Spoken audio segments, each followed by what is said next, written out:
حفیظ بوجه الكريم والسلطان القديم من الرجس الخبيث المخبث الشيطان اللئيم الرجيم وقبيله ونفخه ونفسه وهمزه بسم اللہ الرحمن الرحیم۔ تمام نبیوں کے سردار حضرت محمد صلی اللہ علیہ وآلہ وسلم اور تمام مذاہب کے سردار دین اسلام کے پیروکاروں، سلام علیکم، طبتم، برکتیں اور رحمتیں ہوں آپ پر۔ سبحانک اللہم و بحمدک لا الہ الا انت استغفرک و اتوب الیک۔ اللہم صلی علی سیدنا محمد و ابواب محمد و آل محمد و صحاب محمد و بارک وسلم۔ ہم سب اقرار کرتے ہیں کہ اللہ تعالیٰ کے سوا کوئی معبود نہیں ہے، کوئی نبی، کوئی ولی، کوئی جن، کوئی پری، کوئی مزار، کوئی قبر نہ اللہ تعالیٰ کے برابر ہے نہ معبود ہے۔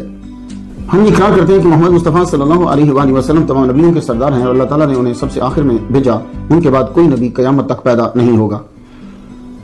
اور یہ بات یاد رکھیے کہ کسی کی اطاعت سے کوئی نبی نہیں بن سکتا، یہ اللہ تعالیٰ کی عطا سے بنتا ہے۔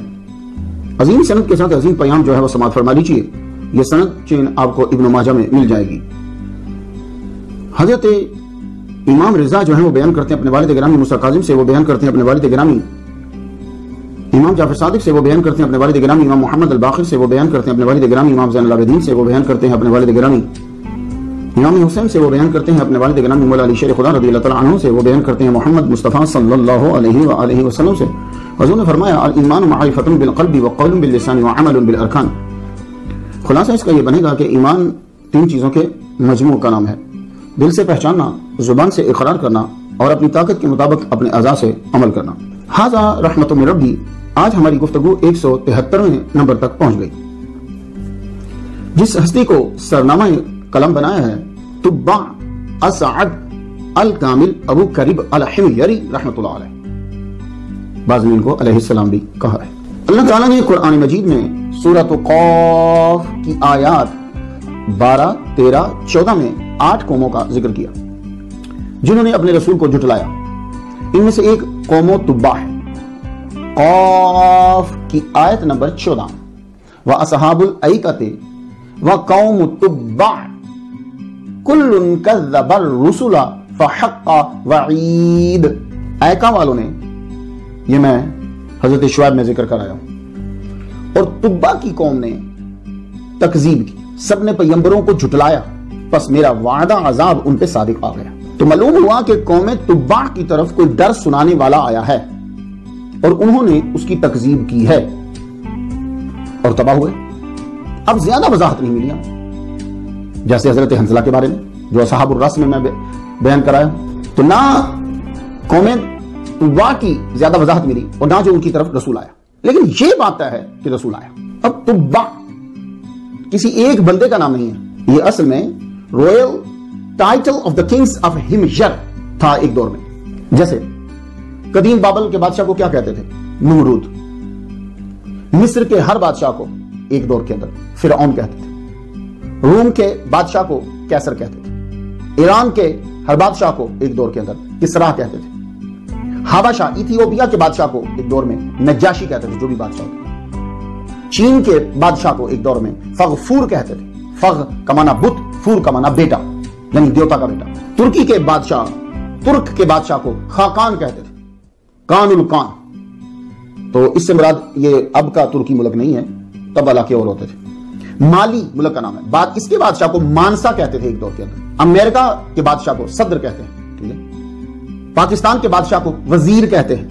مسلم ریاستوں کے حاکموں کو امیر المومنین، خلیفہ اور سلطان کہتے ہیں۔ تو اسی طرح یمن کے بادشاہ کو 115 قبل مسیح سے 300 قبل مسیح تک تبع کہتے تھے۔ تو یہ جو میں نے آپ کو ٹائٹلز بتائے ہیں نا، یہ ٹائٹلز ایسا نہیں ہے کہ شروع سے لے کے اینڈ تک یہ ہوتا رہا، نہیں، کوئی ایک خاص پیریڈ کے اندر، اس پیریڈ میں ہر بادشاہ کو یہ ٹائٹل ملا گیا۔ تو تبع ایک فرد نہیں ہے، یہ 70 بادشاہ گزرے ہیں، تو ان کے نام کے ساتھ تبع آتا تھا۔ جمع اس کی تبابع ہے، تو یہ یاد کر لیجئے، میں آگے جب بولوں تو آپ کو آسانی ہو جائے۔ تبابع کس کی جمع ہے؟ تبع کی۔ ہماری آج گفتگو جس تبع پر ہے ان کا نام حضرت ابو کریب تبع اسعد الکامل حمیری رحمۃ اللہ علیہ۔ آپ لوگوں نے اپنی زندگی کے اندر تبع تبع تبع تبع تو سنا ہوگا، لیکن اب جیسے گفتگو میں آپ کو بتا رہا ہوں، خصوصاً طلباء کو، اب آپ جب بیان کریں گے تو رنگ ہی جدا ہوگا۔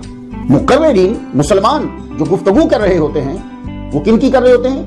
حضرت اسعد الکامل ابو کریب حمیری رحمۃ اللہ علیہ کی بات کر رہے ہوتے ہیں، جن کا ٹائٹل تبع، کیونکہ وہ بادشاہ تھے۔ جس طرح فراعین، یہ فرعون کی جمع ہے، فرائن کئی ہیں لیکن مشہور وہ ہوا جس نے نبی کا پیچھا کیا. اسی طرح تبا بہت ہیں لیکن مشہور وہی ہوا جس نے حضور پاک سے محبت کی. تبا کا معنی ان بادشاہوں کو تبا کیوں کہا جاتا تھا؟ تو جب آپ نے اس کو پروناؤنس کرنا ہے تو عین کی ساؤنڈ آنی چاہیے. تبا تبا تبا نہیں کہنا، پھر معنی چینج ہو جائے گا. جیسے آپ لوگ جب نماز پڑھتے ہیں تو سمع اللہ لمن حمدہ، ہاں کی ساؤنڈ لاسٹ میں آنی چاہیے. ہم لوگ اکثر پڑھ جاتے ہیں سمع اللہ لمن حمدہ حمدہ حمدہ حمدہ، وہ اور معنی ہے. اصل میں یہ ہے سمع اللہ لمن حمدہ ہے. تو when you stop on the ہا تو اوپر جزم آ جائے گی. تو سمع اللہ لمن حمدہ. تو جب آپ اسے بولیں گے محفل میں تو آپ نے کیا کہنا ہے؟ تبا، عین لاسٹ میں عین نکلے. تو ان بادشاہوں کو تبا کیوں کہا جاتا ہے؟ تو تبا کا معنی ہوتا ہے بہت زیادہ پیچھا کرنے والا، پیروی کرنے والا. شہد کی مکھی جو ملکہ ہوتی ہے نا، یعصوب النحل جو ہے اس کو بھی اتبا کہتے ہیں. ان کی بہت زیادہ اس کی جو ہے وہ پیروی کی جاتی. تو حبشی زبان کے اندر تبا کا معنی کنگ بھی ہوتا ہے. کچھ واضح ہو رہا ہے آپ کے اوپر؟ تبا. جب آپ کے ذہن میں بولنے سے پہلے یہ باتیں ہو نا تو پھر لفظوں میں وزن آتا. تو تبا ہی ٹائٹل کیوں چنا؟ کئی وجوہات جو ہیں وہ جواب میں بتائی جاتی ہیں. کہتے ہیں کہ ان کو تبا اس لیے کہا جاتا ہے کہ یہ بادشاہوں کا تعاقب کرتے تھے اور ممالک پہ قبضہ کرتے تھے.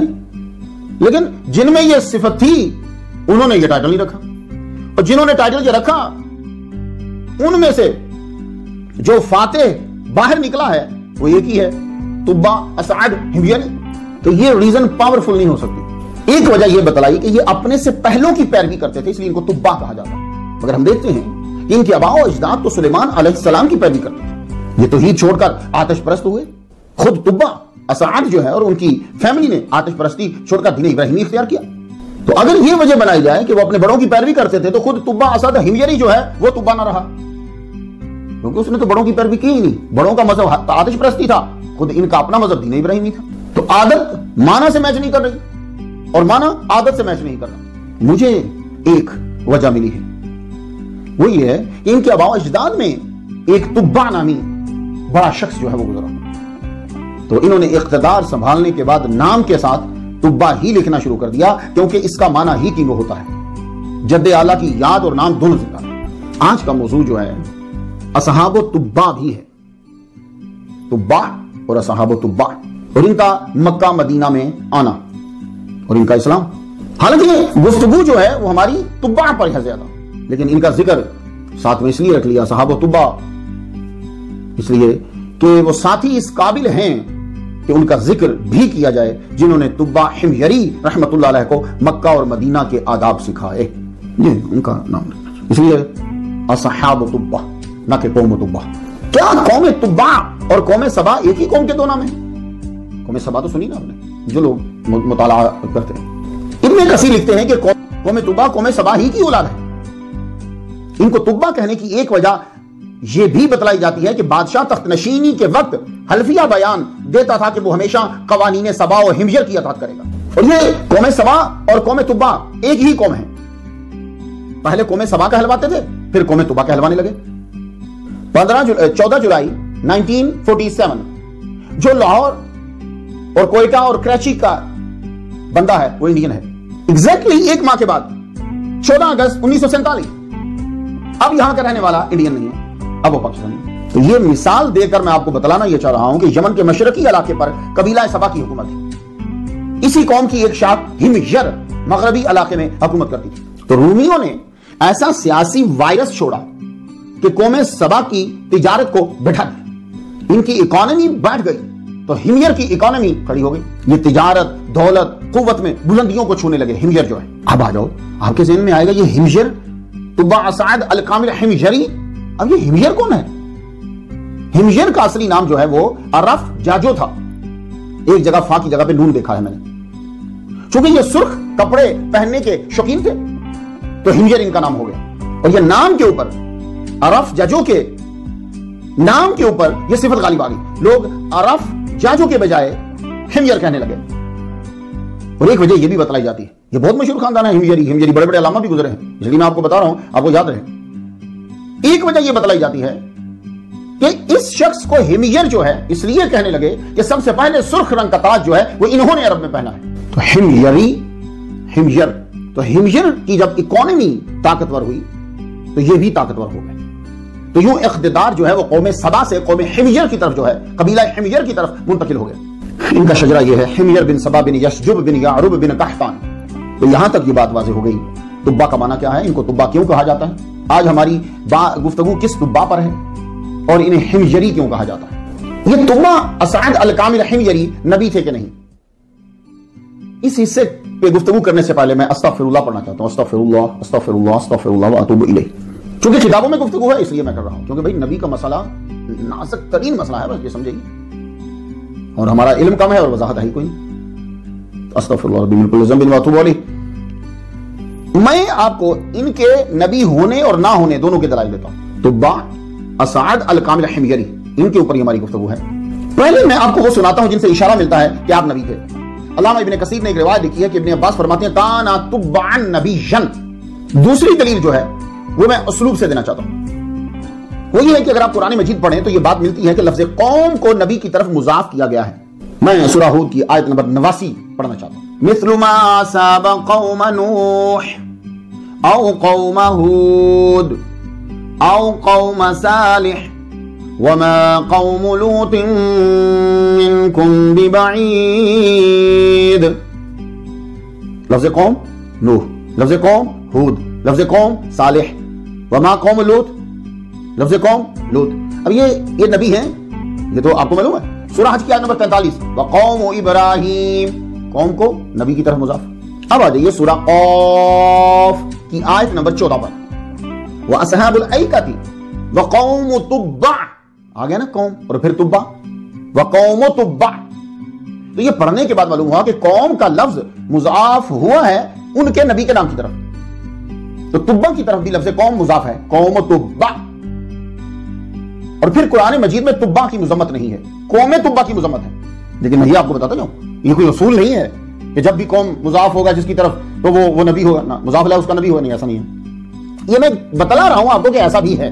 لیکن میں نے جب یہ میں لکھ چکا نا تو میں نے المنتظم کھولی. المنتظم کا جب میں مطالعہ کیا تو اس میں بھی ابو الحسن ابن المنادی یہ نام ہے, انہوں نے یہی سیم استدلال جو ہے وہ کرا. تو مسلمانوں آپ جب تحقیق کرتے ہیں تو کوئی نہ کوئی کر چکا ہوتا ہے پہلے, میں حیران رہ گیا. تو وہ کہتے ہیں کہ لیسا ببعید ان یکون قوم تبع نسبوا الیہ لانہ نبی. نسبوا الیہ, نسبوا آگے نا جو میں آپ کو دلیل دے رہا تھا پہلے. تو میرے نزدیک چند وجوہات کی بنا پر تبع اسعد الکامل حمجری نبی نہیں ہے. اب یہ چونکہ وضاحت کہیں نہیں ہے, دلائل ہی ہیں, تو اب میرے دلائل جو ہیں وہ یہ ہیں. پہلی بات تو یہ ہے کہ حضور صلی اللہ علیہ وآلہ وسلم نے فرمایا لا ادری تبع نبی کان ام غیر نبی. میں خود سے نہیں جانتا کہ تبع نبی تھا کہ نہیں. پھر وحی آ گئی تو حضور صلی اللہ علیہ وآلہ وسلم نے دوسرا بیان دیا. تو آپ نے فرمایا لا تسبوا تبعا فانه قد كان اسلم. تبع کو گالی نہ دو, وہ مسلمان تھا. بات پھر بھی یہ نہیں کہا کہ وہ نبی تھا, کیونکہ مسئلہ یہ ہے جو کوشچن ریز ہو رہا ہے وہ یہ ہے کہ وہ نبی تھے کہ نہیں. تو جواب پھر بھی یہ آ رہا ہے کہ وہ مسلمان تھے. لا تسبوا تبعا فانه قد كان اسلم. تم تبع کو گالی نہ دو, اس نے اسلام قبول کر لیا تھا. تو بھئی بات یہ نہیں ہے کہ وہ مسلمان تھے کہ نہیں تھے, بات تو یہ تھی کہ وہ نبی تھے کہ نہیں تھے. تو اس کے جواب میں آ رہا ہے کہ قد کان اسلم, انہوں نے اسلام قبول کر لیا تھا. کیوں؟ اس لیے کہ جتنے بھی تبابعہ ہیں وہ سب آتش پرست ہیں. تو یہ واضح کیا کہ یہ آتش پرست نہیں رہے, انہوں نے اسلام قبول کر لیا تھا. اور یہ یاد رکھیے گا نبی بعد میں مسلمان نہیں ہوتا کہ نبی پہلے آئے گا, ساری گناہ سن ان میں مبتلا رہے اور اس کے نبی پہلے سے ہی مسلمان ہوتا ہے. حضرت عائشہ صدیقہ رضی اللہ تعالی عنہا کا کہنا ہے کہ تبع ایک صالح آدمی تھا. تو ان کا یہ لفظ واضح کرتا ہے کہ وہ نبی نہ تھے. ویسے نبی سے بڑھ کر صالح کون ہوتا ہے, لیکن گفتگو کا انداز بتا رہا ہے کہ بات کوئی اور سمجھانا چاہ رہے ہیں وہ. جی یہ بھی دیکھنا ہوتا ہے. یہ خاصہ جو ہے وہ صرف اللہ تعالیٰ نے حضرت امام اعظم کو عطا فرمایا تھا, کمال درجے کا. وہ سمجھ جاتے تھے کہ گفتگو ہوئی کس پس منظر میں. اب یہ دیکھیے ذرا کہ وہ صالح آدمی تھا.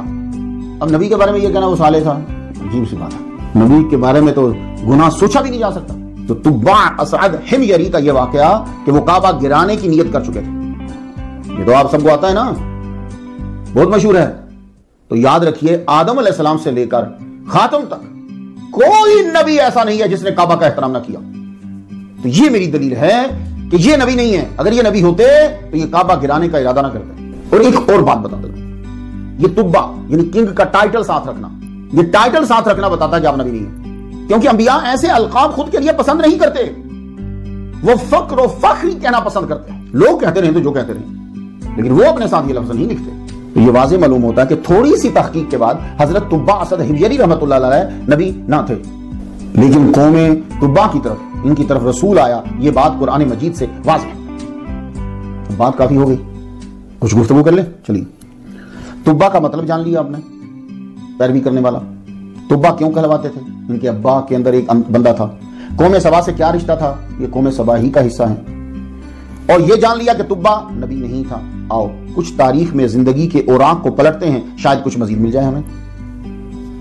اس بادشاہ کا پورا نام تبا اوسط ابو کرب اسعد الکامل حمیری تھا. یاد رہے گا بابا؟ تو طلبہ سے گزارش, پورا نام بولا. تھوڑی دیر لگ جائے گی یاد کرنے میں, لیکن لطف ہے. ٹھیک ہے, یہ تبا اوسط ہے. بعض جگہ پہ تبا اول لکھا ہوا ہے, غلط ہے. تبا اوسط ابو کرب اسعد نام الکامل حمیری. ان کے والد کا نام جو ہے وہ مالکی کرب ہے. یہ ایک ٹائٹل تھا کرب اس دور کے اندر, مالکی کرب. اور والدہ ماجدہ کا نام الفارعہ ہے. سبا کے دو بیٹے تھے, کوہلان اور حمیر. یہ حمیر کی اولاد سے. تبا اسعد کی پیدائش علاقہ حمیر میں ہی ہوئی, مگر پرورش ہمدان کے علاقے الاہلوم میں ہوئی. جیسے مصر میں 170 فراعین گزرے ہیں, یہ فرعون کی جمع ہے. ایران میں 35 اکاسرہ گزرے ہیں, یہ کسرا کی جمع ہے. روم میں 12 قیاسرہ گزرے ہیں, یہ کیسر کی جمع ہے. بابل میں نماریدہ گزرے ہیں, یہ نمرود کی جمع ہے. امریکہ میں 1789 سے لے کر 2021 تک 46 صدور ہیں, یہ صدور صدر کی جمع ہے, پریزیڈنٹ. اسی طرح یمن میں 70 تبابعہ گزرے ہیں, یہ تبابعہ تبا کی جمع ہے. ان میں سے ایک حضرت تبا اوسط اسعد الکامل حمیری رحمۃ اللہ علیہ. انہوں نے تمام تبابعہ سے بڑھ کر 326 سال حکومت کی. محمد مصطفیٰ صلی اللہ علیہ وآلہ وسلم پر ایمان لانے والے ان کے ظہور سے پہلے 326 سال حکومت کی. یہ 15 سال کے تھے تو پہلی جنگ لڑی, فاتح ہوئے, دھاک بیٹھ گئی, ٹیلنٹ واضح ہو گیا. بچپن ہی سے ہونہار تھے, حساب کے ماہر, علم النجوم میں ماہر, جنگجو بہادر. حکومت سنبھالتے ہی عدل کو مضبوطی سے پکڑ لی. 20 سال سے پہلے ہی آپ تخت نشین ہو گئے. سب سے پہلے آپ نے عدل کو پکڑ لی. آپ کسی بھی عہدے پر ہو, اس کو پکڑ لو, بس انصاف کو پکڑ لو. یہ ضروری نہیں کہ جو جج ہوتا ہے وہی انصاف کرتا ہے.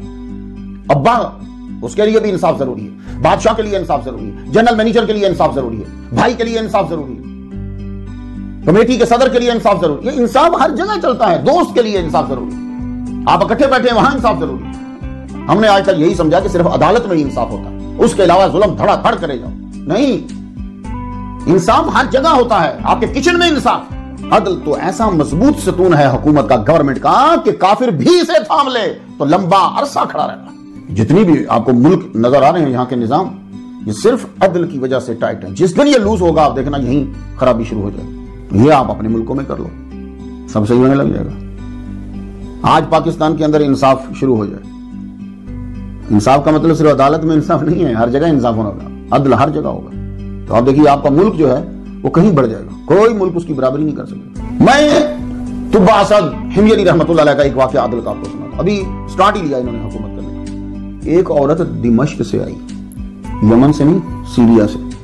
اور سنتے جائیے ذرا, آ کر کیا کہتی ہے, آپ یہاں کے بادشاہ ہو, میرا ایک مینڈا تھا, میں نے اس کو پالا, وہ وہاں کا میرے علاقے کا جو بڑا افسر ہے وہ اسے ذبح کر کے کھا گیا. تبا بولے, بی بی تم جاؤ, میری فوج تمہیں انصاف دلائے گی. سنتے جاؤ مسلمانوں, سنتے جاؤ, میری فوج تمہیں انصاف دلائے گی. اچھا آپ بتائیے مجھے مینڈا کتنے کا ہوگا؟ تو مچ ریٹ ہائی کر دو, 10 دینار لگا دو سونے کے سکے. چلو, حالانکہ ہوتا نہیں. بادشاہ پلے سے 10 دینار دیتا, لے بی بی 10 دینار پکڑ جا, بکرے لے لے. تبا اسعد اسے 10 دینار دیتے, بلکہ 100 دینار بھی دے سکتے تھے اور دے دیتے, تو وہ سفر بھی بھول جاتی. مگر اس عورت کو 100 دینار دینا ظلم ہوتا.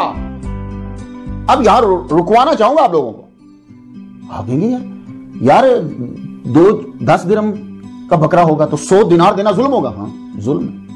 جب اس علاقے کے حاکم نے اس عورت کو انصاف نہ دلایا تو لاکھوں دیناروں کا خرچہ کر کے فوج بھیج دی اور اینٹ سے اینٹ بچا دی. تو مسلمانوں، تم اپنے بچوں کو ہزاروں دے سکتے ہو اور دیتے بھی ہو، مگر یاد رکھنا اگر اس نے 1 روپے کا کسی کا نقصان کیا ہے تو سرزنش ضرور کرنا، ورنہ تم نقصان اٹھاؤ گے. یہ بات شاید آپ کو بری لگے لیکن میں بڑے پتے کی بات بتا رہا ہوں. کیوں؟ اس لیے محبت کرو، مگر تربیت اس سے بھی زیادہ ضروری ہے، محبت سے بھی زیادہ ضروری ہے، ورنہ محبت صرف تم ہی کرو گے جب تک زندہ ہو، اس کے بعد اس کی تذلیل شروع ہو جائے گی. شاید آپ میری یہ بات سمجھ رہے ہیں. تربیت اور چیز ہے، تربیت محبت کے منافی نہیں ہے، محبت کا اہم جز ہے. اور جی میں کیوں آپ ڈانٹ رہے ہیں میرے بیٹے کو؟ کیا نقصان ہوا آپ کا؟ 2 روپے کا لیجیے، پکڑیے، 100 روپے پکڑیے. یہ محبت نہیں، یہ ظلم ہے. تو وہ بھی یہ کر سکتا تھا، توبہ اسد ہمجری کر سکتے تھے، 100 دینار دیتے، نہیں لاکھوں دینار خرچ کر کے فوج بھیجی. اس عورت کا مینڈا واپس کرواؤ، اس بندے کو پکڑو. عدل اتنا ضروری ہوتا ہے جناب. ایسے نہیں پھر 326 سال حکومت چلی، موجودہ عراق پر بھی توبہ اسد کا قبضہ ہوا. پھر تو جیسے ممالک اس منصف عادل بادشاہ کو خود دعوت دینے لگے کہ بس آؤ اور چھاؤ. انصاف ہی تو تھا کہ دوسرے مذاہب کے لوگ مسلمانوں کو کہتے تھے مت جاؤ ہمارے ملک سے، تمہارے آنے سے خوشحالی ہے. کیوں؟ مسلمان عدل قائم کرتا تھا. یمن ان کے دور میں یورپ تھا، دنیا کی دولت سمٹ کر یمن میں آ گئی تھی. انہوں نے تجارت کو اپنایا اور تجارت کو بڑھایا، جو بہت ضروری ہوتا ہے. دنیا میں منڈی بنانا بڑا ضروری ہوتا ہے، یاد رکھیے. ان کی آمدن بہت بڑھ گئی. یہ لوگ زراعت کے علاوہ بخور، لبان، اسمغو گوند کہتے ہیں، گوند وہ بہت طاقتور ہوتی ہے، دار چینی اور سندل کی لکڑی، اس کی یہ تجارت کیا. جی ڈی پی یمن کی اتنی بڑھ گئی، ہر فرد امیر تھا. میں آپ کو ایک مثال دیتا ہوں، اتنے امیر ہو گئے تھے یہ لوگ کہ کوئی آدمی 50 60 70 مائل بھی دور ہوتا یمن سے تو اس کو سندل کی خوشبو آتی تھی، کیونکہ یمن کا ہر فرد اپنے گھر کے اندر سندل کی لکڑی جلاتا تھا چولہے میں. عدل کا نتیجہ دیکھ رہے ہیں آپ. مسلمانوں، آپ کو وہی چیزیں نہیں کرنے دی جاتی جو آپ کا نبی کہہ گیا ہے، اور آپ ذلیل بھی ہوتے ہو پھر اسی وجہ سے، اور جبکہ وہی چیزیں تمہارے دشمنوں نے اختیار کر لی. یہ لوگ اپنے گھروں میں سندل کی لکڑیاں جلایا کرتے. یہ بادشاہ توبہ اسد ہمجری رحمۃ اللہ علیہ فوج لے کر زمین کے جس حصے کی طرف رخ کرتا فاتح ہی لوٹتا. مگر یہ توبہ جو ہے یہ ذہین بادشاہ تھا. جس علاقے کو یہ فتح کرتے تھے وہاں رکتے، وہ خود بہت اطاعت قبول کر لیتے، یہ ذرا تلوار چلانی پڑتی، ہر دوسرے رکتے، رک کے وہاں کے ٹیلنٹڈ لوگوں کو اپنے دربار میں بلاتے. وہ کسی بھی شعبے کا باہر ہوتا تو وہاں کا ٹیلنٹ جمع کر. کم از کم ان کا ٹارگٹ ہوتا تھا کہ جس سٹی سے گزروں 10 بندے جو ہے نا وہ میں نے لینے ہیں، کوئی بھی اس کے اندر خوبی ہو، دانشور یا وہ ماہر ہے کسی شعبے میں، اور زندہ دل قوم کی طرح زبان بھی ان کی اپنی. کسی بھی جگہ جاتے تھے زبان اپنی بولتے تھے. یہ زندہ دل قوم کی نشانی ہوتی ہے کہ وہ زبان اپنی بولتی ہے، لینگویج ان کی اپنی ہوتی ہے، وہ لینگویج چینج نہیں کرتے، اور اپنی لینگویج بولتے ہوئے وہ فخر محسوس کرتے ہیں، اپنی ذلت محسوس نہیں کرتے. میں یہاں اکثر امریکہ میں جمعہ کا خطبہ دیتے ہوئے کہتا ہوں، آپ بنگلہ دیشی ہو اپنے بیٹے کو بنگالی سکھاؤ، تم میمن ہو اپنے بیٹے کو میمنی ضرور سکھانا، تم پنجابی ہو اپنے بیٹے کو پنجابی ضرور سکھانا، تم اردو سپیکنگ ہو اردو اپنے بچے کو ضرور سکھانا. جس دن تمہارا بچہ تمہاری زبان بھول جائے گا اس دن تو اس کا آدھا باپ ہوگا، ہیف باپ، اور وہ بھی 18 سال تک. اس کے بعد 18 کے بعد تو آدھا بھی ختم ہو جائے گا. یہ خاص میسج ہے ان لوگوں کے لیے جو یورپ میں رہ رہے ہیں، امریکہ میں رہ رہے ہیں. تو یہ زندہ دل بادشاہ تھا. اپنی زبان ہمجری، زبان لینگویج جو ہے جس کے اوپر سامی اثرات ہیں، یہ وہی زبان بولتا تھا. یہ لوگ ڈیم بنانے کے ماہر تھے. ان کا اپنا دریا کوئی نہیں تھا، یمن کا اپنا پرماننٹ دریا کوئی نہیں ہے. تو آپ کو جی وہ جو بڑی بڑی پانی نظر آتے ہیں وہ ڈیم نہیں ہے، وہ دریا نہیں ہے پرماننٹ، وہ وادیز ہیں، مصنوعی بنائے گئے ہیں. یہ لوگ شروع ہی سے بارشوں کے پانی کو جمع کرتے تھے اور ڈیم بنا کے روک لیتے تھے. یوں کہہ لو کہ کچے ڈیم بنانے کے ماہر تھے یہ لوگ. ان پر جب بھی عذاب آیا تو رب نے پھر وہ بند کو کمزور کر دیا، ڈیم کو کمزور کر دیا اور طاقتور پانی چھوڑ دیا. اللہ کے پاس جو سب سے ٹاپ کے اسلحے ہیں نا وہ ہے واٹر، ایئر اور فریکوینسی کے اندر تبدیلی. اللہ تعالیٰ جب ان کو سزا دیتا تھا تو پانی چھوڑ دیتا تھا، چوہوں کی ڈیوٹی لگا دیتا، جاؤ جا کے ڈیم میں سوراخ کر دو. ان پر جب بھی عذاب آیا تو رب نے بند کمزور کر کے، ڈیم کمزور کر کے طاقتور پانی چھوڑ دیا.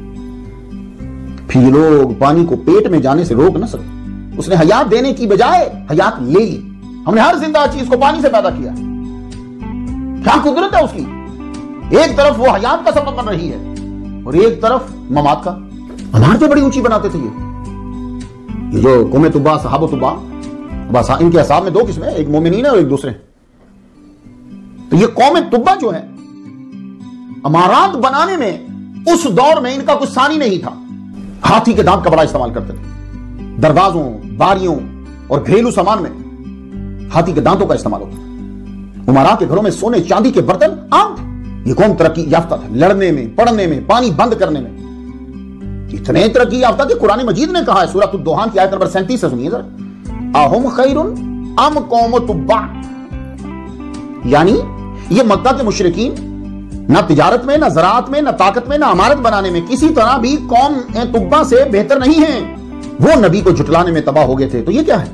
خلاصہ سناتا ہوں میں تو آپ کو سمجھ میں آ جائے، یعنی اہم خیر، یہ مشرکین کیسے بہتر ان سے؟ تو یہ تبع اسد الکامل حمیری کے بارے میں شورٹ آپ کو معلوم ہوگا، 326 سال انہوں نے حکومت کی۔ سب سے پہلے خانہ کعبہ کے اوپر غلاف تبع اسد حمیری رحمۃ اللہ نے چڑھایا۔ سن لیجیے پھر تاکہ بات کرنے میں لطف آ جائے۔ تو کیا کویشچن ہوگا؟ سب سے پہلے خانہ کعبہ کے اوپر غلاف کس نے چڑھایا ہے؟ تو فوراً جواب حضرت تبع اسد الکامل حمیری رحمۃ اللہ علیہ۔ اب فرمان سنتے جائیے ادھر، لا تسبوا اسد الحمیری فانه اول من کسل کعبہ، تبع اسد حمیری کو گالی نہ دو، کعبہ کو غلاف دینے میں پہلے نمبر پر وہ ہیں۔ جب ہم تحقیق کر رہے ہوں گے، ایک تو بس ایک ہی کتاب پڑھیے گا، تو تحقیق کر رہے ہوں گے تو آپ کو حضرت اسماعیل علیہ السلام کا بھی نام ملے گا، عدنان کا نام بھی ملے گا، مگر مورخ اور محرر اور مفسر کو یہ بھی لکھنا پڑتا ہے کہ مشہور یہی ہے کہ سب سے پہلے خانہ کعبہ کو غلاف تبع اسد الحمیری نے دیا ہے۔ غلاف کعبہ کو کیا کہتے ہیں؟ کسوہ، ویسے اصل لفظ کسوہ ہے لیکن وہ کسوہ مشہور نہیں ہوا تو کسوہ کہیں گے آپ۔ آج کل ہر سال ماہ ذی الحج میں یوم عرفہ کو کالے ریشم سے بنا کر سونے کے دھاگوں سے قرآنی آیات لکھ کر کعبہ پہ رکھا جاتا ہے۔ تبع اسد کے بعد قبیلہ جرہم اور حضور تک آنے والے اپنی طاقت کے مطابق غلاف چڑھاتے رہے، جب طاقت نہ ہوتے نہیں چڑھایا، لیکن سمجھتے ضروری تھے۔ یہ خدمت بیچ میں کہیں موقوف ہو گئی، پیسے نہیں تھے۔ اب کیا ہوا کہ قصی بن کلاب نے ایک تنظیم بنا دی کہ بھائی آپ سب لوگ جو ہے نا وہ تھوڑے پیسے ڈالا کرو، پورا سال جو ہے وہ پیسے جمع کیا کرو، خود بھی اور لوگوں سے بھی لیا کرو، تاکہ ہم خانہ کعبہ کو کسوہ دیں، غلاف دیں۔ لیکن ایک بات بتا دوں میں آپ کو، عورتیں پیچھے نہیں ہیں۔ ہسٹری میں ایک دور آیا ہے کہ تنہا ایک عورت نے اپنے پیسوں سے کسوہ دیا ہے، غلاف کعبہ دیا۔ نالج ڈالی جی، نوتیلا بنت خباب، نام یاد رہے گا، عورتیں پیچھے نہیں ہیں۔ نوتیلا بنت خباب یہ زوجہ ہیں حضرت عبد المطلب کی، والدہ ہیں حضرت عباس کی، تنہا واحد اپنے پلے سے خانہ کعبہ۔ اس لیے جب بیویاں بیان کریں میرا لیکچر سننے کے بعد تو یہ بتائیں، یہ باتیں یاد رکھا کریں۔ آپ تبع اسد الحمیری کی قبولیت دیکھیں، انہوں نے یمن کے بنے ہوئے کپڑے سے غلاف دیا، بعد میں وہاں ہی کا کپڑا عرصہ دراز تک کسوہ کے لیے استعمال ہوتا رہا۔ حضرت عثمان غنی رضی اللہ تعالیٰ عنہ سال میں 2 بار غلاف دیتے تھے، پہلا 27ویں رمضان کو، تو کوئی بات تو ہے نا کہ جو 27ویں تاریخ چنی انہوں نے کباتی کپڑے کا، دوسرا حج کے دنوں میں ریشم کا دیتے تھے۔ اب یہ کباتی کیا ہے؟ ظاہر ہے جب میرے دوست جو طلبہ ہیں وہ تقریر کریں گے تو کوئی پوچھ سکتا ہے کباتی کیا ہے؟ یہ کباتی بھی ہے، کباتی بھی ہے، یہ برانڈ کا نام ہے۔ جیسے آج کل آپ جاتے ہیں کپڑا لینے کے لیے، لورانس کا کپڑا، کمادیہ کا کھدر، ستارہ سپنا، نام اسی طرح کباتی، یہ کپڑے کا نام ہے۔ یہ جمع ہے قبطیتن کی۔ قبطیتن مصر کا مشہور نفیس عمدہ رقیق سفید کپڑا تھا۔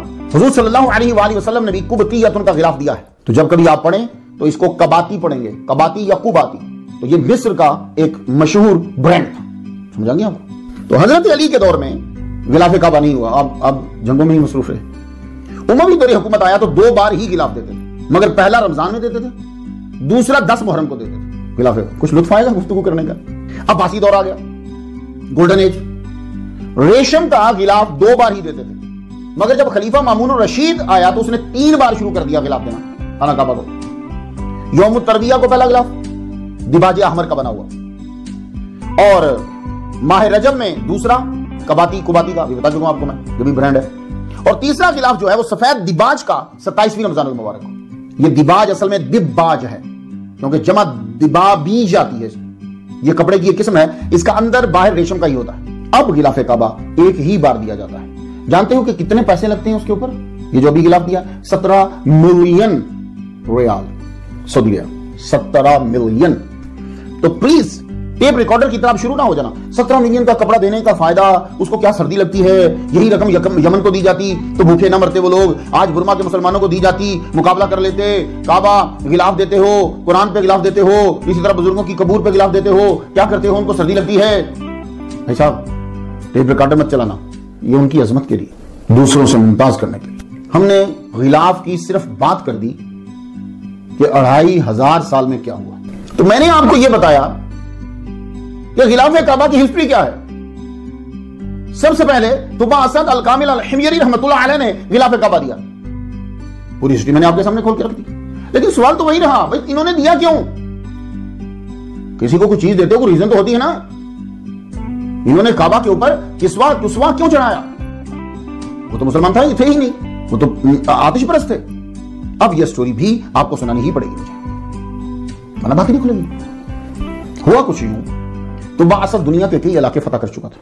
اس کا طریقہ تھا کہ بڑی فوج لے کر سفر کرتا، راہ میں آنے والے اس کی فوج کو دیکھ کر ہی ہتھیار پھینک دیتے، اطاعت قبول کر لیتے. تو جب آپ آرمی کی طاقت دوسرے کو دکھاتے ہو نا تو اگلا آدمی لڑتا ہی نہیں. پرانے زمانے میں فوج واضح کی جاتی تھی، لشکر دکھایا جاتا تھا تو اگلا ڈر جاتا تھا. یہ طریقہ بدلا نہیں. آج بھی فوج جو ہے وہ شو کروائی جاتی ہے. میں آپ کو بتلاتا ہوں، ایسٹ انڈیا کمپنی نے جب انڈیا پہ قبضہ کر لیا، پورا قبضہ جب ہو گیا تو کیا ہوتا تھا؟ یہ بات میری جو زیادہ عمر کے ہیں وہ لوگ سمجھیں گے. وہ چلتے تھے نا left right left right right right left right left right. تو کیا ہوتا تھا؟ کیوں کہتے تھے لیفٹ رائٹ لیفٹ رائٹ؟ اور سب بہادر گھوڑے پہ ہیں، پیچھے وہ فوجی. وہ جتنا علاقہ ہوتا تھا نا، وہ علاقہ پھر اس طاقت کو دیکھ کر دبکتا تھا، ڈرتا تھا. تو اس کا مقصد اس ایریے کے لوگوں کو طاقت دکھلانا مقصود ہوتا تھا. یہی مقصد آج کل مشترکہ جنگی مشقوں سے لیا جاتا ہے. یہ مشترکہ جنگی مشقیں ہو رہی ہیں، طاقت کی اگلے کی دیکھی جاتی، اپنی دکھائی جاتی. مگر طبع اسد حمجری کی ایک بات تھی کہ جو مشہور علاقہ آتا وہ وہاں رکتے تو وہاں صاحب علم کو ضرور دربار میں وہ بلاتے، کم از کم 10 فرد، بہترین عالم حاکم ضرور ساتھ لیتا. وہی جو آج کل امریکہ اور کینیڈا کرتا ہے. ٹیلنٹ جو ہے کہیں بھی ہو، اسے بہانے سے یا نذرانے سے یہ ملک میں لے آئے گا. آپ کو اس کی مثال دیتا ہوں. پہلی مثال تو یہ کہ کینیڈا میں جتنے لوگ ہیں وہ سمجھیں گے وہ سکل کی بیس پر کینیڈا میں بندے بلا لیے. امریکہ کے اندر آپ دیکھ لیجئے، جو کہیں ایکسپرٹ ماہر ہوگا یہ اس کو بلا لیے. آپ اولمپک گیم اگر دیکھ رہے ہو نا، تو جو امریکہ کی طرف سے لڑ رہے ہوتے ہیں، کھیل رہے ہوتے ہیں، آپ ان کو دیکھ کر میری بات کا اندازہ لگا لیں گے کہ یہ کرتا کیا ہے. بعض اوقات تو ایسا ہوتا ہے کہ آگے برابر میں چائنا لڑ رہا ہے تو جو شکل اس کے کھلاڑیوں کی ہے وہی شکل امریکہ کے کھلاڑیوں کی ہے. بہت تیز دوڑنے والا کہیں کا ہے، بلا لو. کوئی باڈی بلڈر کسی دنیا کا بڑا مشہور ہے، سٹیزن شپ دو، بلا لو. بات کو سمجھ میں آئی آپ کو؟ تو پڑھے لکھے لوگوں کو، قابل آدمیوں کو ذہین بادشاہ جو ہوتا وہ پاس رکھتا. اور جو لوگ پڑھے لکھے لوگوں کو ساتھ نہیں رکھتے، خوشامدیوں کو ساتھ رکھتے ہیں، وہ خود بھی ذلیل ہوتے ہیں اور ملک کو بھی تباہ کرتے ہیں. اس طرح طبع اسد حمجری نے اپنے پاس مختلف شعبہ جات کے 4000 ماہرین جو ہیں رکھ لی. وہ آگے ان کے اسسٹنٹ بھی تھے، لیکن یہ بڑے ایکسپرٹ لوگ تھے. جدھر سے گزرتا لوگ استقبال کو ضرور آتے. یہ علامت ہوتی تھی کہ ہم مقابلہ نہیں کر سکتے، فوج جا رہی ہے ملک کا باہر. جیسے جرمنی جب گزرنے لگا تو سوئٹزرلینڈ نے جگہ دے دی. کیا مطلب تھا؟ ہم تم سے گزر جاؤ، ہم تمہیں کچھ نہیں کہتے. تو طبع اسد یہ سفر کرتا ہوا جب مکہ کی سرزمین پر پہنچا تو کوئی فرد واحد استقبال کو نہیں آیا. اسے بڑا غصہ ہے، ان کی جرأت، یہ میرے استقبال کو نہیں آئے. وجہ ڈھونڈو کیا ہے. کیونکہ اگر کوئی آدمی آپ کو گھاس نہیں نہ ڈال رہا، آپ کی عزت نہیں کر رہا، تو ایک وجہ ضرور ہو سکتی ہے دو میں سے. وہ خود تم سے بڑا ہے یا اس کے دماغ میں تمہارا کوئی عیب پڑا ہے، وہ چیز وہ اس کو ابھار نہیں رہا تمہاری عزت کرنے. طبع اسد حمجری کا وزیر واقعی وزیر تھا. اس دور میں وزیر اسم بامسمہ ہوتے تھے. وزیر کا معنی ہوتا ہے بوجھ اٹھانے والا. آج کے جو وزیر ہیں وہ بوجھ لادتے ہیں ہم پر، اپنے گناہوں کا بھی، اپنی عیاشیوں کا بھی، اپنی فحاشیوں کا بھی، اپنی ناکامیوں کا بھی. وہ سارے بوجھ ہم پہ لا دیتے. تو وزیر ہم ہوئے نا، وہ تو وزیر نہ ہوئے. لیکن وہ وزیر وہ رکھتے تھے جو عقل مند ہوتے. تو پرانے دور میں جمہوریت نام کی ماڈل گرل تو نہیں تھی، مگر حکومت کے نمائندے ذہین ہوتے تھے، جو صحیح بادشاہ ہوتا تھا نا اس کی. آج کل جمہوریت چمک دمک کے ساتھ ہے، مگر علم و ذہانت معیار نہیں رہا. میں تو حیران ہوتا ہوں، ایک سکول چلانے کے لیے ہیڈ ماسٹر کا پڑھا لکھا ہونا ضروری ہے، ماسٹر کا تعلیم یافتہ ہونا ضروری ہے. افسوس ہے کہ جمہوریت میں ملک چلانے کے لیے تعلیم شرط نہیں ہے. کیا ملک چلانا ایک ایسا گھٹیا شعبہ ہے، ایسا کمتر شعبہ ہے کہ اس کے لیے وہ شرائط بھی نہیں ہے جو ایک سکول کے ہیڈ ماسٹر کے لیے ہوتی ہیں. وزیر گیا، جا کے 2 آدمی لیا. یہ حذیل بن مدرکہ کی جماعت سے. ان کا ارادہ تھا کہ بادشاہ کو حملے پر اکسایا جائے. یہ پلاننگ کر کے ہے. بادشاہ گھر پہ حملہ کرے گا تو اللہ کا گھر جو ہے جب یہ گرانے جائے گا، یہ خود بھی مرے گا، تو ہمارا بھی رستہ صاف ہو جائے. یا ان کے ذہن میں کوئی پلاننگ ہوگی، واقعی یہ چاہتے ہوں گے کہ گر جائے. انہوں نے بادشاہ یمن سے جا کر یہ کہا کہ بادشاہ یہاں ایک گھر ہے جو بہت قدیم ہے، یہ قوم اس گھر کی تعظیم کرتے ہیں، یہ کسی کو کچھ نہیں سمجھتے. اس گھر کے اندر موتی، زبرجد، یاقوت، سونا، چاندی، خزانہ بے شمار ہے. وہ جھوٹ بول رہے ہیں، بے شمار ہیں، دور دراز سے لوگ آتے ہیں، سال میں تو کئی لاکھوں کا آنا جانا ہوتا ہے۔ بادشاہ نے آرڈر دیا کہ گھر کو گرا دیا جائے جس کی وجہ سے یہ ہم سے ملنے نہیں آئے۔ ادھر اس نے نیت کی کہ گھر کو گرا دیا جائے، جسم کا نظام جو ہے اسی وقت دھرم برم ہو گیا۔ انگلش میں ایسی اس بیماری کو ٹرمینل النس کہتے ہیں، عربی میں اسے ادال کہتے ہیں۔ اس کی علامت یہ ہے کہ غنودگی چھا جاتی دم باڈی کے اوپر، درجہ حرارت گر جاتا ہے، اعضاء کام کرنا چھوڑ دیتے ہیں، دماغ میں تبدیلی آ جاتی ہے، سانس اور نبض کی رفتار جو ہے اس میں فرق آ جاتا ہے۔ میں مختصر یوں کہوں کہ سیلز کے ختم ہونے کا عمل یعنی ڈیکمپوزیشن جو ہے وہ مرنے سے پہلے شروع ہو جاتا ہے۔ یہ مختصر یہ بیماری تبا اسد کو لگ گئی، حملہ رک گیا، بادشاہ کی فکر پڑ گئی۔ اس بیماری کے بعد آدمی تو مر جاتا ہے، علاج نہیں ہے اس کا، اسی لیے اس بیماری کو اینڈ سٹیج ڈیزیز بھی کہتے ہیں۔ تو ڈاکٹر کر لے جو کر لے، بندہ نہیں بچے گا۔ تو آرمی میں موجود اطباء اور حکماء نے علاج کر دیا اور آخر میں کہا کہ ہمارے پاس کی بات نہیں ہے، مسئلہ کچھ ہو رہا ہے۔ تو بات پھیل گئی کہ بادشاہ بیمار ہو گیا، جو حملہ کرنے والا تھا حملہ رک گیا۔ یہ بات ہوا کے دوش پہ سفر کرتی ہوئی پہنچ گئی اس دور کے مسلمان جو تھے، جو دین ابراہیمی کو مانتے تھے، موسیٰ علیہ السلام کا کلمہ پڑھتے تھے۔ شامول ان کا سربراہ تھا۔ انہوں نے آ کے وزیر سے ملاقات کی اور کہا کہ میں بادشاہ سے بات کرنا چاہتا ہوں، میرے پاس علاج ہے بادشاہ کا۔ وزیر نے اطلاع دی، بلایا گیا، یہ بیٹھے، یہ یہودی عالم تھے، بادشاہ کے پاس بیٹھ کے کہنے لگے آپ کی بیماری کی ریزن بتاؤں؟ آپ نے اللہ کے گھر جس کو ابراہیم علیہ السلام نے بنایا، آپ نے اس گھر کو گرانے کی نیت کی، تو علاج صرف یہی ہے کہ آپ اس کی تعظیم کا ارادہ کر لیں، آپ بچ جائیں گے، ورنہ آپ مر جائیں گے۔ باتیں سچی جب ہو نا تو کڑوی بھی ہو تو دل کو لگ جاتی ہے، اس وقت نہ لگیں تو بعد میں تو دل اتنا بھی برا نہیں ہوا۔ یہ گھر بادشاہ سلامت، یہ گھر بڑا متبرک ہے، اس کو ابراہیم علیہ السلام نے اور اسماعیل علیہ السلام نے بنایا۔ اس نے پھر پوری ہسٹری جو ہے وہ بدلا، تم فوراً توبہ کرو تبھی بچو گے، ورنہ موت سامنے کھڑی ہے تمہاری۔ جو ہی تبا اسد الحمیری نے توبہ کی، تعظیم کا ارادہ کیا، اللہ تعالیٰ نے شفا دے دی۔ یہ اسی کے حکم سے کام کرتے ہیں نا، آپ لوگ ایسے ہی نہیں چکروں میں پڑ گئے، یہ بیماری ہے، مر گیا بندہ، یہ ہو گیا، یہ دیکھو یہی سیل ہے نا، یہ بھی ورک کر رہا ہے کیونکہ اس کا حکم ہے کام کر۔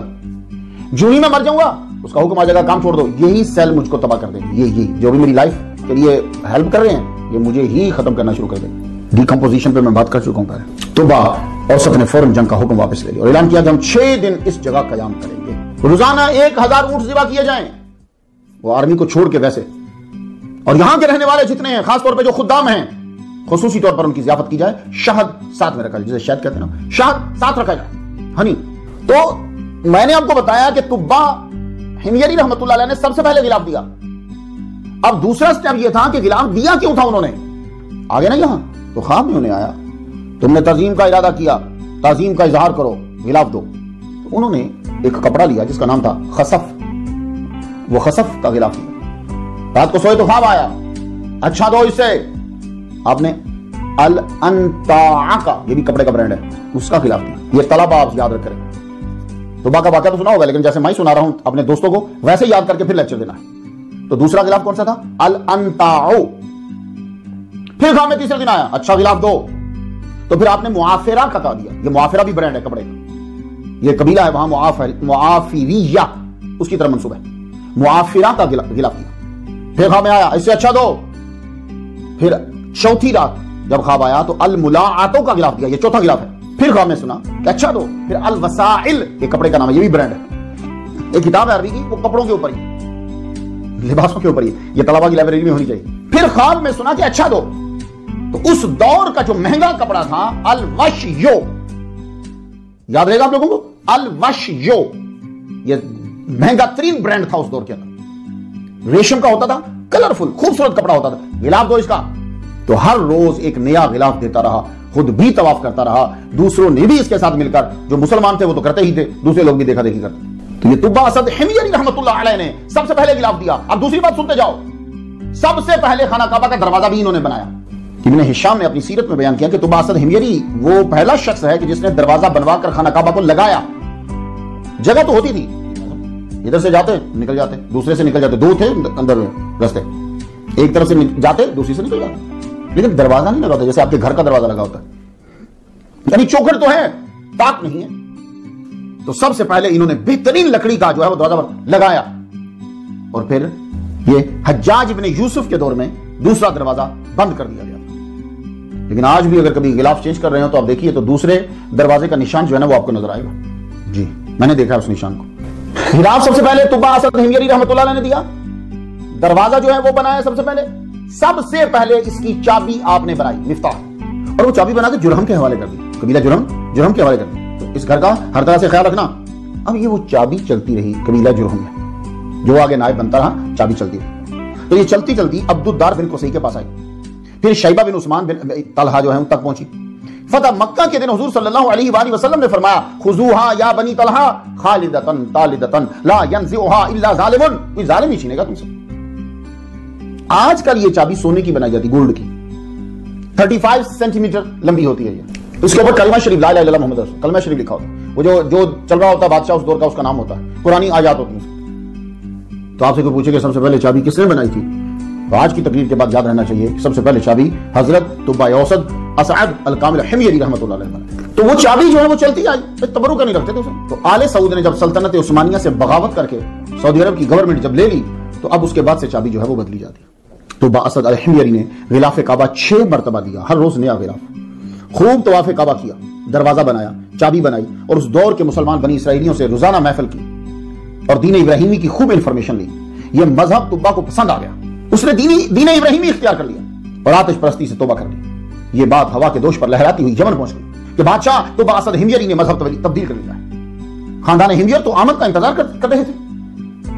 بادشاہ اسد حمیری نے یہودی علماء کو ساتھ ہی رکھ لیا اور خانہ کعبہ سے روانہ ہو گیا. قبیلہ جرہم سے کہا اس عظیم گھر کا خیال رکھنا, تم لوگوں کو کسی قسم کی مدد کی ضرورت ہو یمن آنا. اب مکہ سے روانہ ہو کر طبع اسد حمیری رحمۃ اللہ علیہ اب مدینہ پہنچے.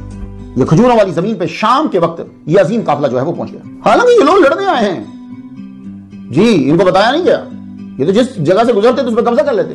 ان لوگوں نے ان کو کھانا پیش کرنا شروع کر دیا. بادشاہ کہتا ہے کہ کون لوگ ہیں کہ یہ ہمیں کھانا پیش کر رہے ہیں, کیا اس کا ذکر تمہاری کتابوں میں ہے؟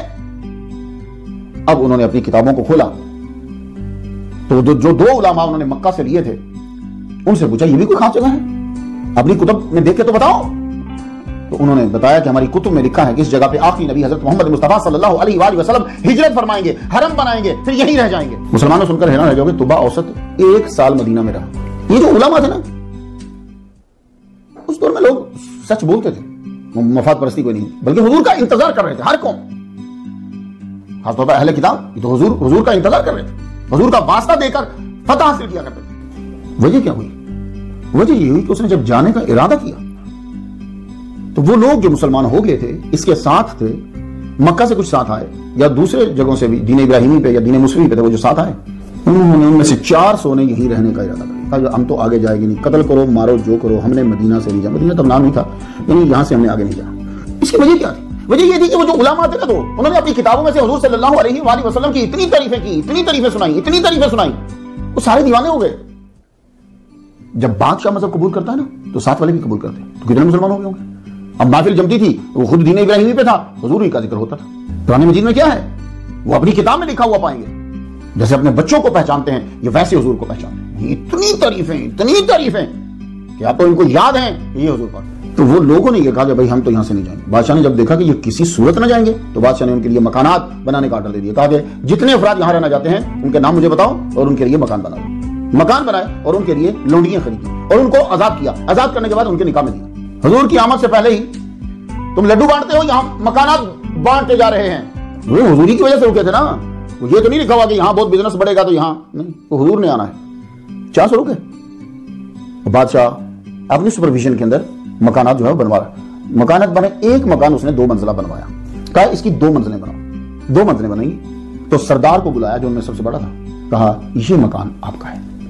اوپر والی منزل جو ہے وہ اس نبی کی ہے جو آئیں گے, وہ بلند ہے, بلند جگہ ان کے لیے. یہ نیچے والی تیری, جیسے خادم ہوتے.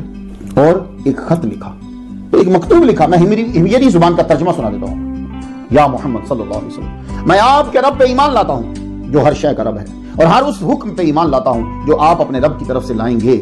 میں آپ کے دین پر ہوں, میں آپ کے طریقے پر ہوں. جو بھی شریعت اور ایمان کی تفصیل لائیں گے ان پر بھی ایمان لاتا ہوں. اگر میری زندگی میں آپ کا ظہور ہوا تو خود حاضر ہوں گا, اور اگر آپ کا زمانہ نہ پا سکا تو قیامت کے دن میری شفاعت فرمائیے گا. مجھے یاد رکھیے گا, میں آپ کے ظہور سے پہلے آپ کی باعث کرتا ہوں. نیچے اپنا نام لکھا اور سونے کے پانی سے اسٹیمپ لگائی. خط بند کر کے چھوٹی ڈبی میں, پھر اس کو بڑے صندوق میں رکھ کے ان کو دے دیا. یہ بڑے عالم کو خط دے دیا اور کہا یہ تمہارے پاس میری امانت ہے، تم کا ہر فرد مرنے سے پہلے دوسرے کے حوالے کرے، یہاں تک کہ حضور صلی اللہ علیہ وسلم کے ہاتھ مبارک تک یہ پہنچا۔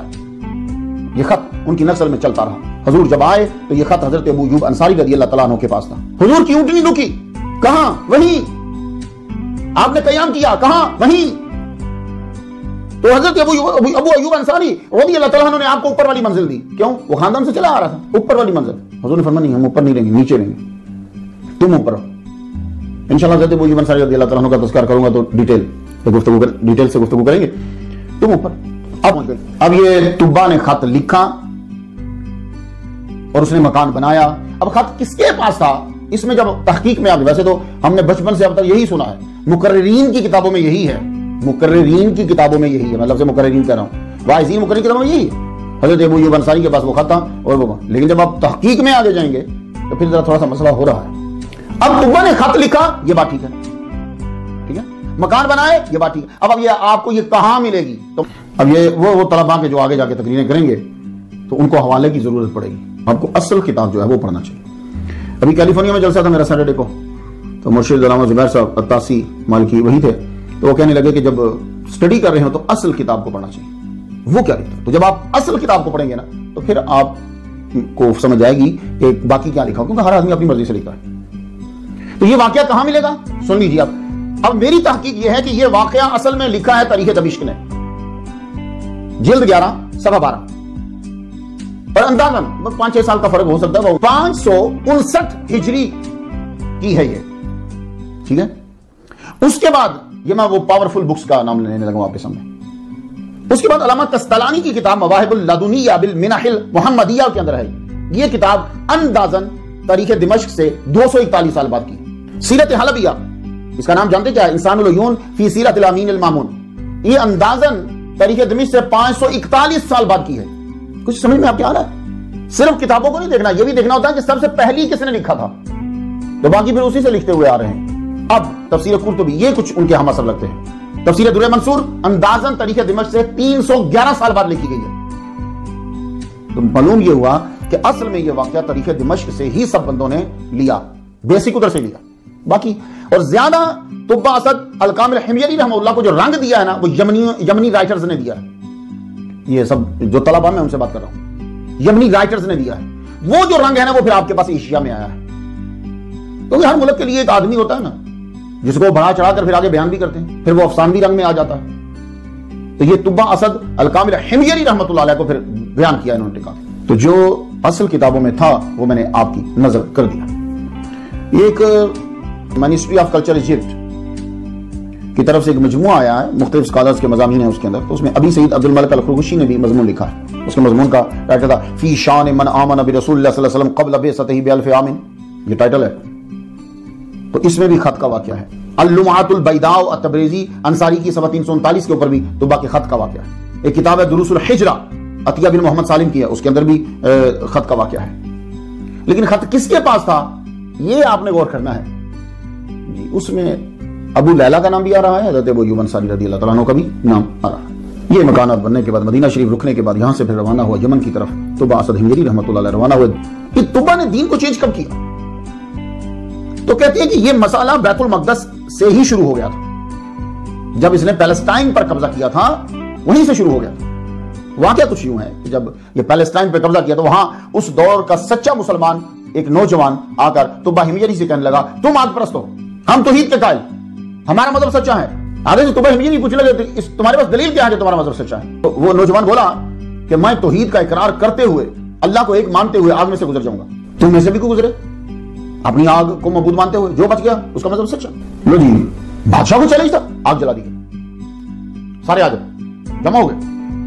اب یہ جو نوجوان تھا پیلسٹائن میں، یہ نوجوان یہ اقرار کرتے ہوئے اور یہ کہتے ہوئے آگ کے اندر داخل ہو گیا اللہ ایک ہے، کوئی اس کے برابر نہیں ہے، نہ اس کا کوئی شریک ہے، وہ ہر عیب سے پاک ہے، یہ کہتا ہوا گزر گیا۔ ادھر سے داخل ہوا ادھر سے نکل گیا، آگ نہیں چھوا تک۔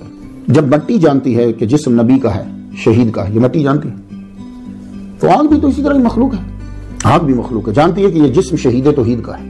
پھر طبا نے اپنے مذہب کے لیڈروں کو آگے بڑھنے کو کہا، جو آپ کو پوچھتے تھے کہ جاؤ اب تم داخل ہو جاؤ، وہ بھی آگ کے درمیان میں نہیں پہنچے، جل گئے۔ تو وہاں طبا اسد الکامل حمیری رحمۃ اللہ علیہ نے مجوسیت چھوڑ کر دین ابراہیمی اختیار کر لیا. المنتظم فی تاریخ الملوک والامم، کتاب کا نام، یہ کتاب ضرور ہونی چاہیے آپ کی لائبریری کے اندر. تو باسد الکامل حمیری رحمۃ اللہ علیہ کو ملک سے نکلے ہوئے عرصہ ہو گیا تھا. اب یہ عظیم فاتح کی حیثیت سے یمن کی طرف روانہ ہوئے، مگر وہاں صنعا میں خاندان حمیر اور اراکین سلطنت تپے ہوئے تھے کہ فاتح کیا ہوا، مفتوحی ہو گیا، اپنا دین ہی چھوڑ دیا. بادشاہ عظیم فوج، عظیم حکماء کی جماعت اور عظیم خزانے کے ساتھ جب یمن میں داخل ہوا تو خوشی اور غم کی کھچڑی پکی ہوئی تھی. وہاں فوراً اراکین سلطنت نے اعتراض داغا، تم نے اپنا دین چھوڑ دیا.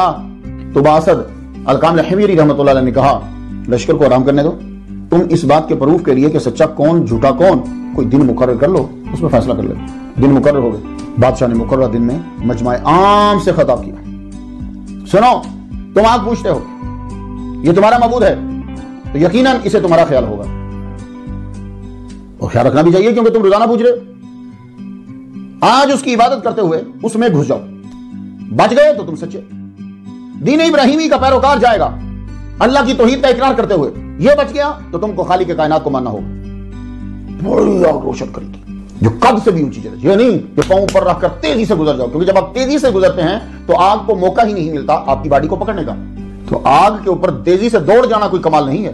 آگ کو آپ کے شعلے بلند کیے گئے کہ آگ تمہاری ہائٹ سے بھی اوپر چلی گئی، اب گزرنا ہے بیچ میں سے. آتش پرست جو ہیں ہاتھ میں 2 بت انہوں نے لیے ہوئے، تو وہ جو منتر اپنے پڑھتے ہوئے آگ کے اندر گئے، آگ نے فوراً ہی ان کو جلا دیا اور ان کی چیخوں کی آواز جو ہے وہ آگ سے آ رہی تھی ایک دم سے پھر ختم ہو گئی.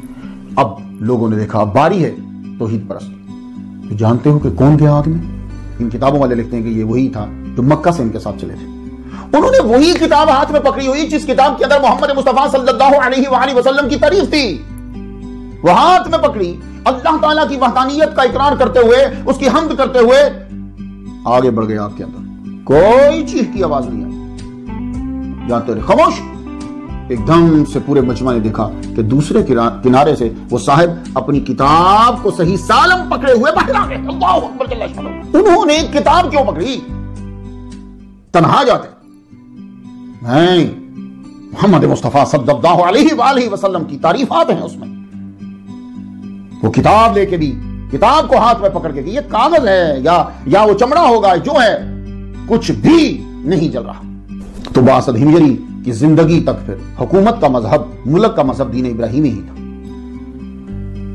مگر اس کے بعد ہمجریوں نے مذہب چینج کیا. سب سے پہلے وہ رسول پھر ان کی طرف آیا، رسول نے آ کے ان کو بتلایا. اسی جانب اللہ تعالیٰ نے قرآن مجید میں اشارہ فرمایا، سورہ قاف آیت نمبر 14، وَأَصْحَابُ الْأَيْكَةِ وَقَوْمُ تُبَّعٍ كُلٌّ كَذَّبَ الرُّسُلَ.